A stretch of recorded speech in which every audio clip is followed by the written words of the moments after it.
ഇന്ന് പഴുത്ത ചക്ക വെച്ച് ബോണ്ട ഉണ്ടാക്കാം. പഴത്തിന് വരെ ഇത് പഴുത്തയൊക്കെ ഒരു 10 ചുളയുണ്ട്. അത് മിക്സിയുടെ ജാറിലേക്ക് ഇടാം. പിന്നെ ഒരു 1/4 കപ്പ് ഉണ്ട. ഇത് അഴുക്കൊന്നും ഇല്ലാത്ത ഉണ്ടയാ, അല്ലെങ്കിൽ അരിച്ചെടുക്കണം, തിളപ്പിച്ച് അരിച്ചെടുക്കണം. ഇതൊരു 5 ഏലക്കായുടെ കുരു, ഒരു ഞുള്ളുപ്പ്, 1/4 ടീസ്പൂൺ ബേക്കിംഗ് സോഡ.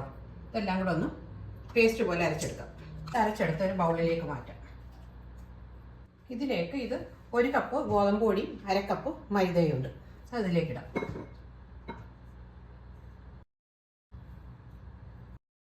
ഇതിലേക്ക് കുറച്ച് വെള്ളം കൂടെ ഒഴിക്കാം. ഒരു 2 ടേബിൾ സ്പൂൺ വെള്ളം കൂടെ ഒഴിച്ചൊന്ന് കുഴയ്ക്കാം.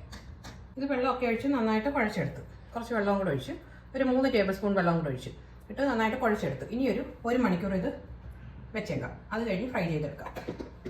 1 മണിക്കൂറായി. ഇതിന് ഇത് ഓയിലൊന്ന് ഒഴിക്കാം ഫ്രൈ ചെയ്യാൻ വേണ്ടി. ഇനി ഇത് കയ്യിൽ കുറച്ച് വെള്ളം തൊടാം. 2 കയ്യിൽ വെള്ളം തൊട്ടിട്ട്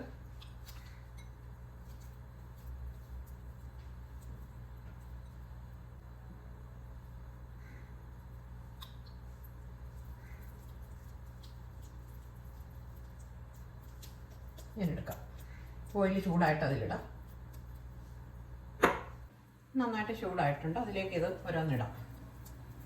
ഇട്ടിട്ടൊരു മീഡിയം ഫ്ലെയിമിലേക്ക് മാറ്റണം, അല്ലെങ്കിൽ പെട്ടെന്ന് നമുക്ക് കരിഞ്ഞു പോകും.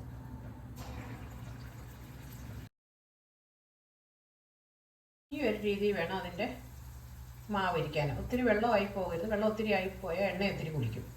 ഈ രീതി വേണം. ഒത്തിരി ചപ്പാത്തിയുടെ മാവിനേക്കാളും കുറച്ചുകൂടെ ലിക്വിഡായിട്ട് വേണം. ഇനി ഇത് ഹൈ ഫ്ലെയിമിൽ ഇട്ടിട്ട് കോരിയെടുക്കാം.